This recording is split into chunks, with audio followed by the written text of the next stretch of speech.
Environment.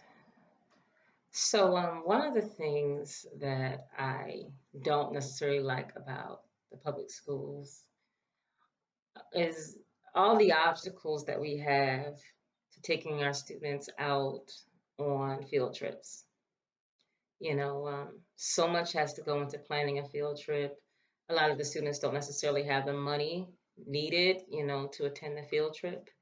And of course, we know that there's scheduling issues with buses and so on. So field trips have become a novelty, which wasn't the case when I was a young, a child going to school. So that's something I don't like. So I've had to be creative. And I'm creative because I know that environment is so important to fostering creativity. Once a month, I take my students to the makerspace. Our makerspace, I mentioned it before, is the art lab in our school. And it has everything you need: scissors, papers, pens, fabric, rulers, bejeweled dazzlers. There's a 3D printer. There's a green screen for our the students who actually do the announcements in the morning. It's just this cool, huge factory kind of type room, where students are able to go and create art. And honestly, it's almost like the phone booth in Superman. We all know that, when Clark Kent has become a Superman, he steps into that phone booth, and that's his transformation chamber almost, and I kind of see that our uh our maker space is that for our students. Our students become different once they go down to the maker space. And that change of environment really heightens their creativity.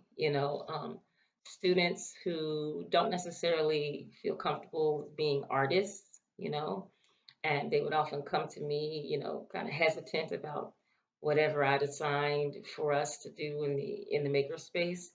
And I would see some of the projects that they created, and it was just so amazing to see that this transformation. So there's something to be said about cultivating an environment for students where they are able to be free to do different things and able to be free to also make mistakes.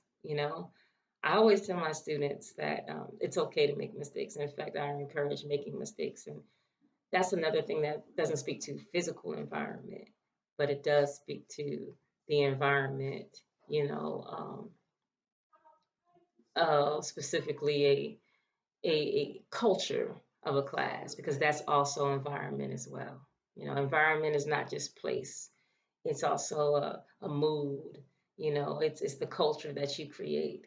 And I think that changing your environment, taking your students outside to work, taking students, to a field trip if you can, taking students to an art lab if you have one in your school, or even to the media center is huge. It's huge. And it's a great way to foster creativity. And it's how I've been able to do it over the years.